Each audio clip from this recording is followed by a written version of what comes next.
Bismillahirrahmanirrahim. Assalamualaikum warahmatullahi wabarakatuh.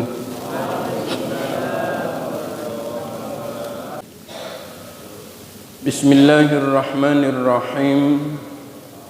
Alhamdulillahi rabbil alamin. Wassalatu wassalamu ala ashrafil anbiya'i wal mursalin, Sayyidina wa habibina wa syafi'ina wa maulana Muhammadin. Faqad qala rabbi shrah li sadri wa yassir li amri wahlul 'uqdatam min lisani yafqahu qawli. Amin. Amma ba'du. Puji syukur kita panjatkan kehadirat Allah atas limpahan rahmat, nikmat dan karunia-Nya hingga di pagi subuh ini kembali kita dapat hadir di masjid kita tercinta dalam rangka menunaikan ibadah sholat subuh dengan berjamaah, dan kita lanjutkan dengan taklim. Mudah-mudahan ibadah kita diterima dan Allah berikan ilmu yang barokah dan manfaat. Amin ya rabbal alamin. Salawat salam semoga tetap terlimpah curahkan keharibaan junjungan kita Nabi besar Muhammad sallallahu alaihi wasallam. Hadirin hadirat rahimakumullah, sehat semuanya? Alhamdulillah, semoga sehat dan berkah selalu. Amin ya rabbal alamin. Jamaah rahimakumullah, majelis taklim itu adalah jalan tolnya surga. Sekali lagi, majelis taklim itu adalah jalan tolnya surga. Hal ini sebagaimana yang pernah disampaikan oleh Nabi dalam hadisnya, man salaka tariqan yaltamisu fihi ilman sahhalahu Allahu lahu tariqan ilal jannah. Man barang siapa salaka yang menempuh tariqan jalan, barang siapa yang berjalan tujuannya yaltamisu fihi ilman, tujuannya untuk menuntut ilmu, maka sahhalahu Allahu lahu, Allah mudahkan jalan baginya. Kalau kita ke Cikampek lewat jalur biasa, itu di samping banyak kelokannya, di samping jalurnya lebih panjang, juga lebih banyak macet. Tapi begitu kita lewat jalur tol yang atas, ya, itu disebutnya jalur bebas hambatan. Itu artinya jalur yang Allah mudahkan untuk sampai. Orang yang jalan ke satu tempat tujuannya untuk menuntut ilmu, maka Allah mudahkan jalan menuju surga. Ada yang pengen masuk surga? Semuanya masuk? Mau duluan mau belakangan? Belakangan. Oh duluan. Ya, mudah-mudahan kalau sudah saatnya kita duluan, mudah-mudahan ya masuk surganya. Amin ya rabbal alamin.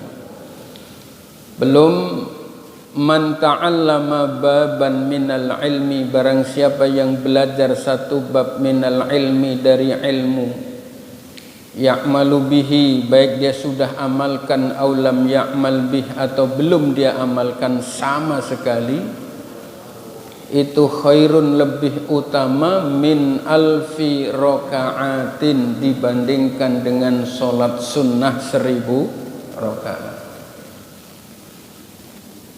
Belajar Pak, boro-boro diamalin, baru keluar sampai pintu lupa bagaimana diamalin, gitu. Iya, belum sempat, pokoknya sama sekali. Tapi itu pun sudah Allah kasih pahala yang lebih besar dibandingkan dengan sholat sunnah 1000 rakaat. Makanya apapun kesibukan kita, ya, apapun profesi kita, majelis taklim janganlah ditinggalkan minimal seminggu sekali, minimal. Apalagi ya bisa lebih banyak. Dan dia akan menjadi sumber pahala, menjadi sumber ampunan, ya, menjadi sumber berkah, menjadi sumber energi. Kalau kita punya ya jabatan atau sebagai pejabat tetap hadir di majelis taklim, maka jabatan kita akan menghadirkan berkah. Berkah itu nilai lebih. Kalau kita sebagai seorang karyawan, maka dengan taklim kita istiqomahkan, maka aktivitas kita sebagai karyawan insya Allah berkah. Yang luar biasa lagi, dengan hadir di majelis taklim akan Allah berikan ampunan-ampunan yang khusus, ya, yang khusus. Pada kesempatan yang lalu pernah saya sampaikan, man nadhara ila wajhil alimi, barang siapa memandang wajahnya orang alim, summa radiya bih, kemudian dia ikhlas, dia senang, fa fariha bih dalam matan yang lain, ya maka ja'alallahu lahu malakan, Allah ciptakan baginya satu malaikat.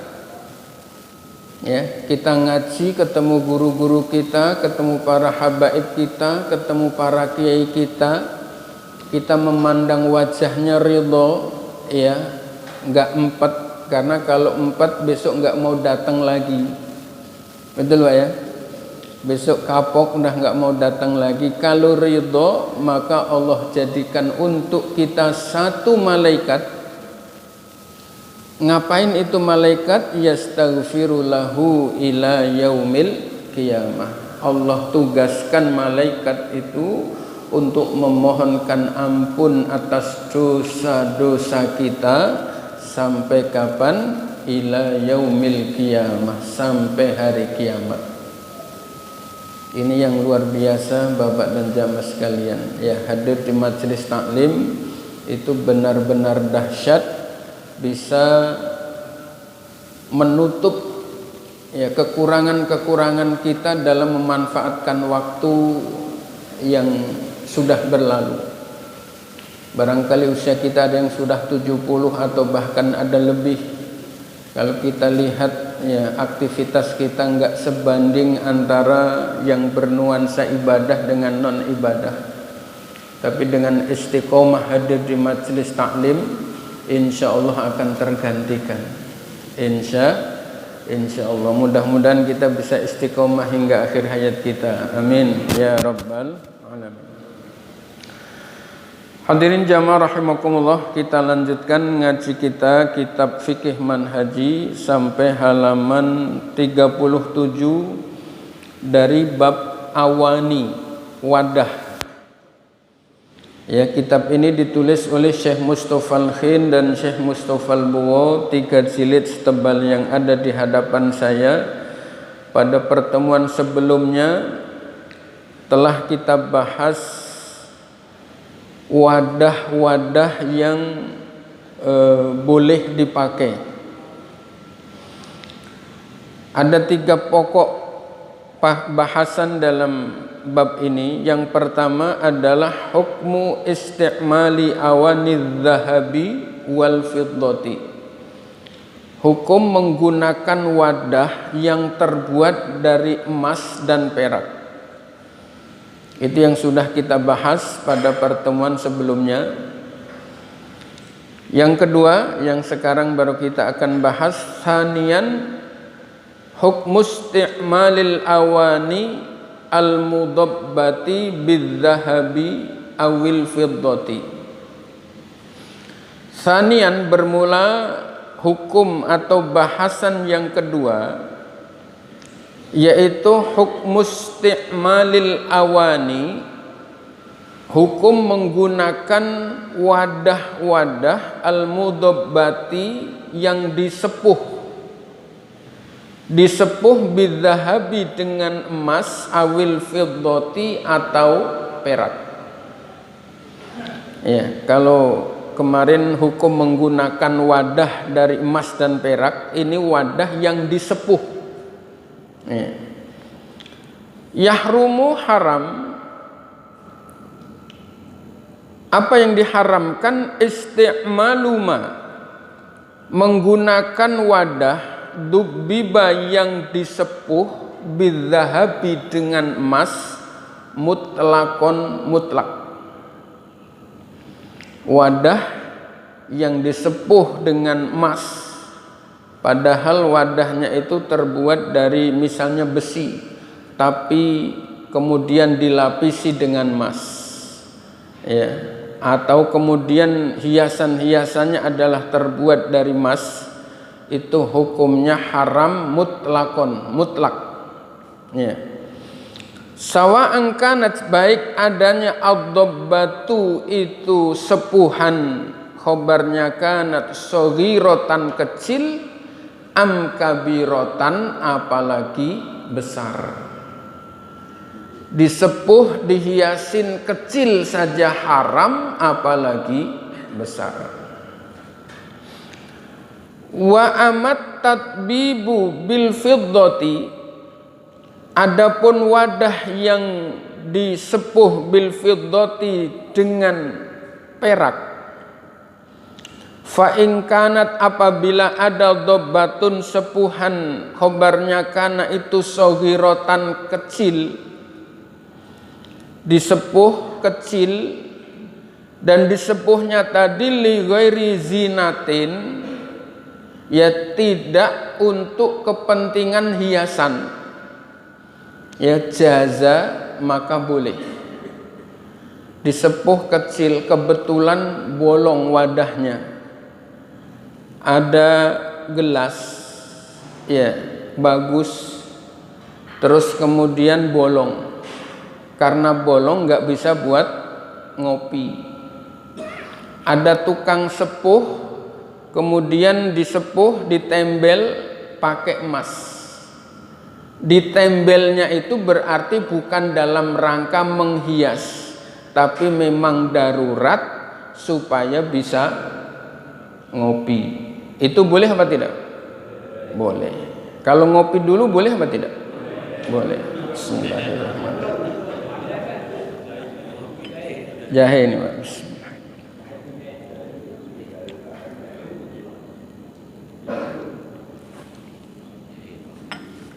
Alhamdulillah. Ya, jadi disepuhnya bukan untuk kepentingan hiasan. Tetapi wa in kanat, apabila ada itu dhabbah, sepuhan, ya kabirotan besar, lizinatin untuk hiasan, faharamun, maka hukumnya haram. Ya. Apabila wadah itu disepuh dan sepuhannya besar dan dimaksudkan untuk hiasan pepaes, maka hukumnya haram. Wa in kanat, dan apabila ada dhabbah atau sepuhan itu kabirotan besar, lihajatin, tetapi karena kebutuhan, bukan karena hiasan, ya, au shagiratin, atau kecil, ya, lizinatin, tetapi maksudnya untuk hiasan, kuriha, maka dimakruhkan. Ya, tembelannya gede, lubangnya itu enggak cuman selubang lidi, udah selubang jari itu, tapi akhirnya ditembel pakai emas gitu, ditembel pakai emas. Kira-kira wadah kita yang kita tembel pakai emas enggak? Enggak ada, boro-boro ya, boro-boro. Boro-boro wadah ditembel pakai emas. Katanya yang nembel pakai emas itu udah enggak punya masalah dengan ekonominya, begitu. Sudah serba cukup, bahkan lebih, ya serba lebih. Kalau ditembel besar tetapi itu memang untuk keperluan, untuk hajat, maksudnya memang darurat, ya. Atau kecil tetapi niatnya untuk hiasan, kuriha, maka hukumnya makruh. Ya, hukumnya makruh. Ini syariat kita itu sedetil itu, Pak, ya, sedetil itu. Ya. Tentang wadah saja dibahas, ya. Dan setiap yang dibahas kemudian ada penjelasan secara pasti hukumnya.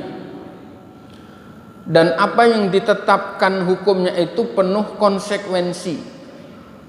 Semua yang dihalalkan pasti manfaat, ya.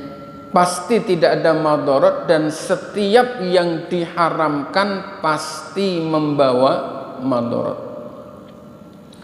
Seperti saya pernah ditanya, Ustadz, apa benar ayat Al-Quran menjelaskan tentang bolehnya seorang laki-laki itu berhubungan dengan istri-istrinya kalau tidak dengan budak-budaknya? Apa benar itu hubungan suami istri, hubungan badan dengan budak itu halal? Begitu. Jawabannya iya, betul. Ya. Jadi hubungan badan dengan budak yang dimiliki itu halal. Loh, kok bisa begitu? Apakah bukan itu penghinaan terhadap derajat manusia, mentang-mentang budak terus kemudian bebas? Ya, itu yang harus diurai alasannya. Ya, alasan yang pertama, perbudakan itu adalah peninggalan kaum jahiliyah. Perbudakan itu adalah telah merajalela sebelum syariat Islam Allah turunkan. Nah, kemudian budak atau perbudakan itu oleh Allah melalui Nabi secara bertahap dihapuskan.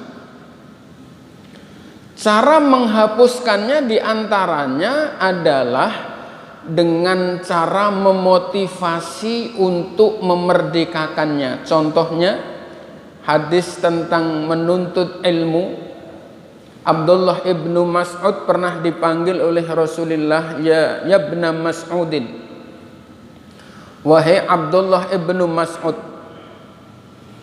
julusuka sa'atan, dudukmu sebentar, fi majlisil ilmi, di majlis taklim, la tamassu qalaman, tidak memegang pena, wala taktubu harfan, apalagi menulis satu huruf,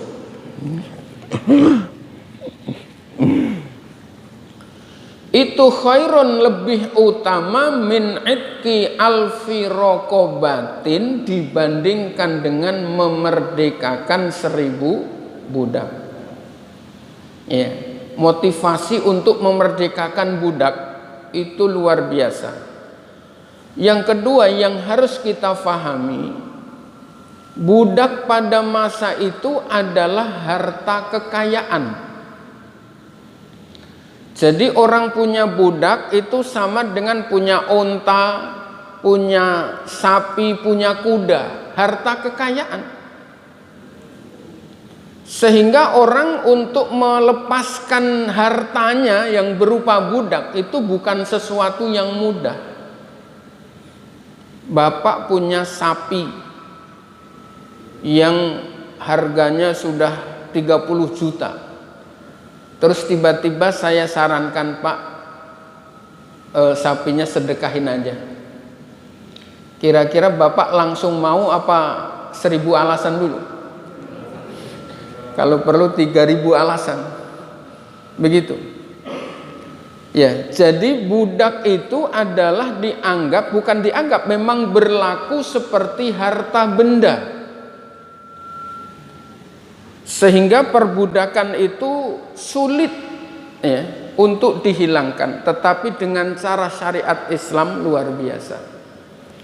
Di antara cara untuk menghilangkan perbudakan itu adalah diperbolehkannya yang punya budak untuk berhubungan badan dengan budaknya, tapi dengan konsekuensi.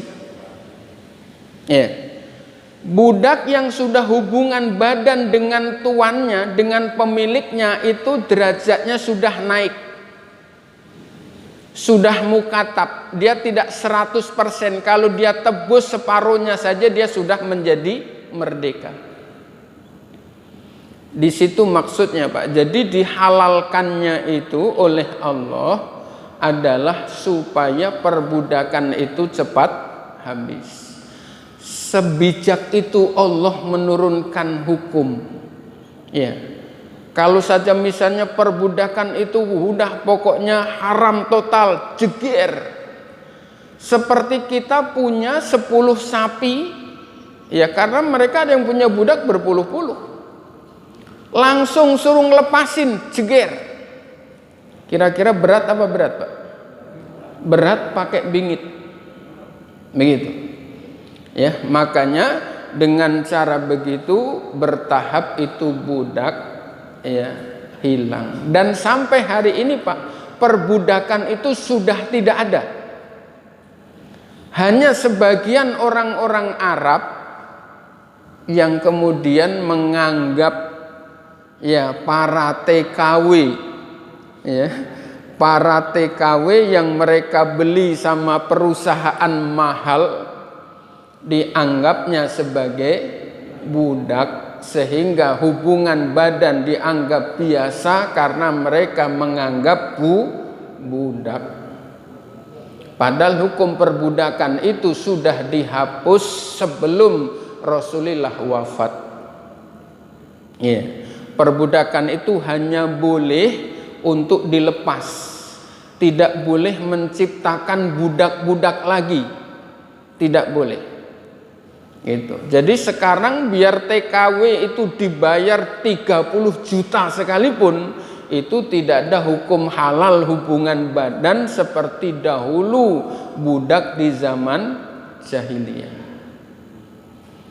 Dan kembali, setiap yang dihalalkan itu pasti ada manfaatnya, meskipun barangkali kita belum tahu rahasia sesungguhnya. Ya, maka syariat Islam mengharamkan wadah ya digunakan untuk makan kalau itu terbuat dari emas. Jangankan pakai emas, Pak, piring saja itu sudah pada pecah kita pakai. Ya barangkali ya seperti cerita kemarin yang saya sampaikan, seorang dua ulama dipanggil atau diundang oleh raja. Ya, begitu di istana disuguhi hidangan-hidangan yang terbuat wadahnya terbuat dari emas. Nah, dengan tahu hukumnya maka tidak melakukan satu pelanggaran. Ulama fikih ya makanannya diletakkan dulu di meja. Ya.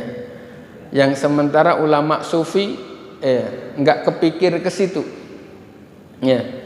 Akhirnya begitu sudah selesai pulang, katanya sampean ahli fikih. Ahli fikih yang enggak tahu hukum sampean. Begitu. Kenapa? Jelas-jelas itu makanan ditempatkan atau diwadahi emas, sampean makan. Begitu. Kata ulama fikih, sampean enggak lihat ya? Itu tadi sambil ngobrol, itu gorengan pisang kan sudah saya letakkan di meja. Nah, setelah itu ngobrol lagi, saya ambil bukan dari piring itu, yang saya ambil yang sudah saya letakkan di atas meja, itu halal. Oh gitu ya, mending tadi kalau tahu begitu saya habisin. Nah, ini ya antara orang yang ahli hukum dengan orang yang ya hukumnya tidak jelas gitu. Nah itu makanya benar-benar luar biasa syariat Islam memberikan satu tuntunan yang super lengkap. Ya. Wa dalilu jawazi dhabbatil fiddati, adapun dalil diperbolehkannya sepuhan emas,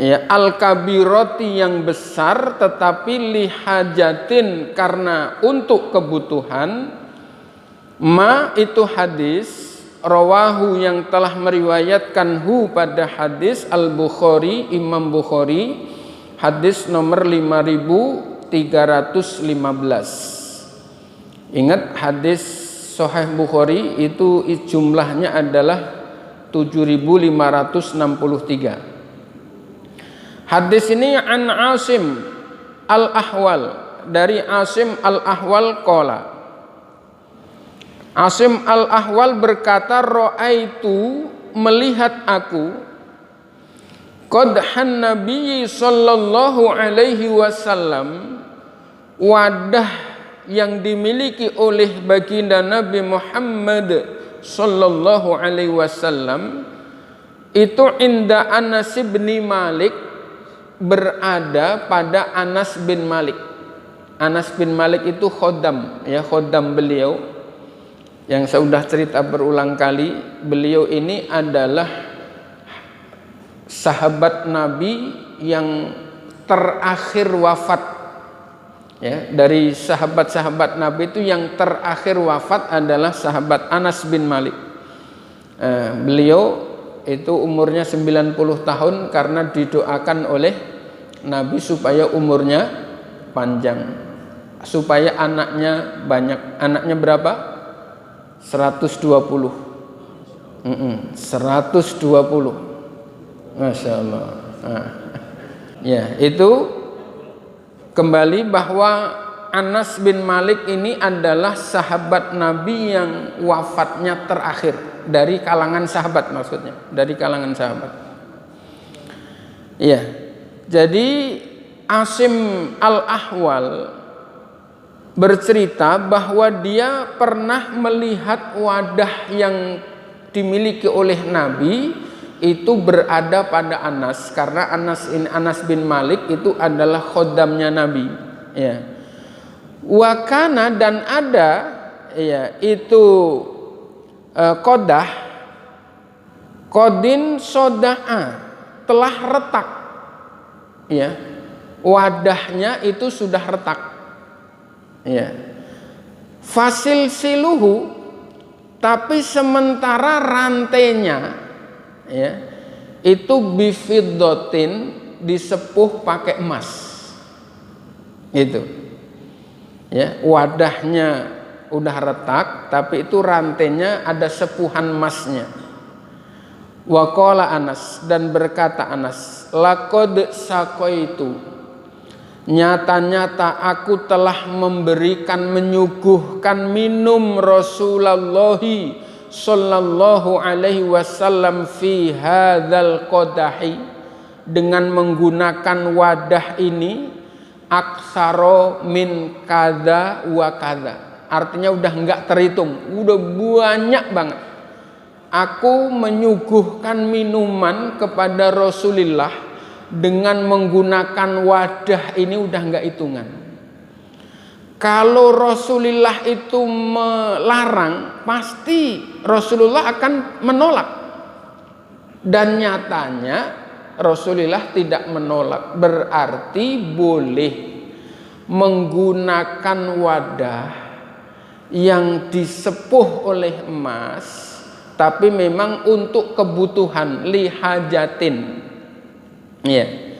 Kalau tidak untuk kebutuhan itu tidak boleh. Begitu. Ini dalil hadis diriwayatkan oleh Imam Bukhari. Kita tahu hadis Sahih Bukhari dan hadis Sahih Muslim itu derajatnya adalah yang tertinggi, ya. Kalau berbicara derajat hadis, Bapak dan jamaah, hadis itu derajatnya ada yang sahih, ada yang hasan, ada yang dhaif. Di bawahnya dhaif namanya maudhu'. Hadis maudhu' itu bukan hadis Nabi, orang mengarang mengarang ucapan-ucapan atau cerita-cerita padahal bukan dari Nabi, padahal bukan dari tindakan dan ketetapan Nabi, tapi dia bilang ini dari Nabi. Itu namanya maudhu'. Maudhu'. Jadi dari derajat hadis itu ada 3. Kemudian dari sifatnya, Pak. Sifatnya hadis itu juga ada 3. Yang pertama adalah hadis marfu'. Hadis marfu' itu adalah hadis yang disandarkannya langsung kepada Nabi. Ma warada 'anin Nabi sallallahu alaihi wasallam qaulan au fi'lan au sifatan au takriron. Segala sesuatu yang disandarkan kepada Nabi meliputi ucapan, perbuatan, sifat dan ketetapan. Itu. Nah, kemudian sifat yang kedua adalah mauquf. Mauquf itu Pak hadis, tapi yang sandarannya sahabat Nabi.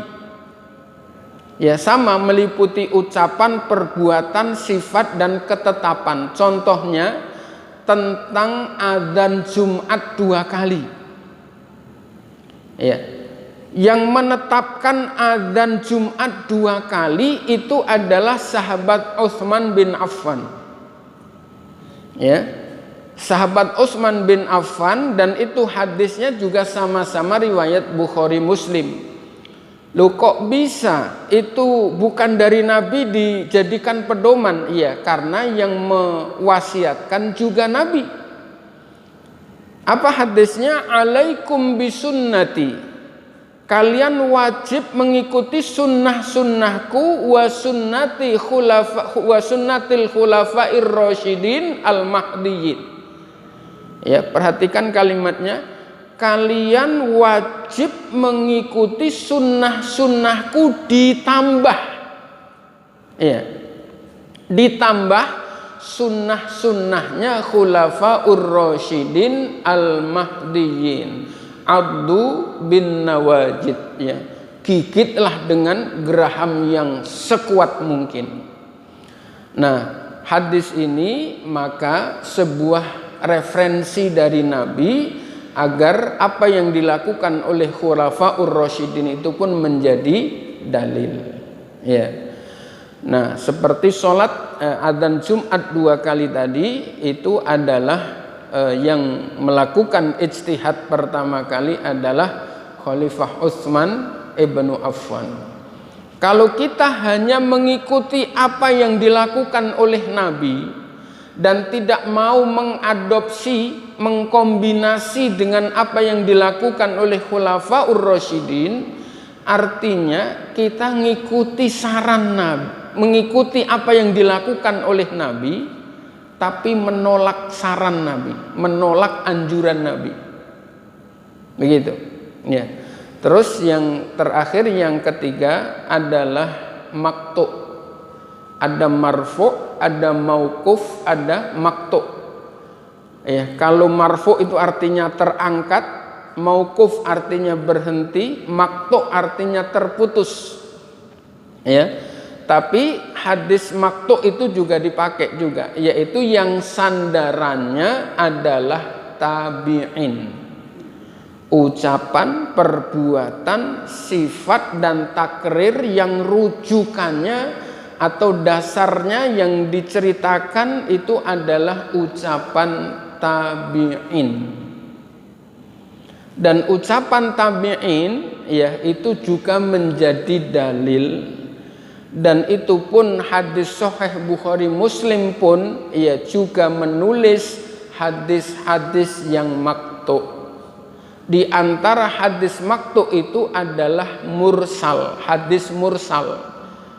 Bahkan hadis mursal itu hadis yang sanadnya itu tidak menyebutkan nama sahabat. Hadis mursal itu sahih apabila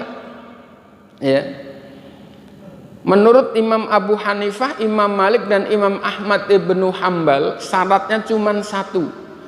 Kalau yang menceritakan itu adalah tabi'in yang usianya sepuh, yang usianya tua.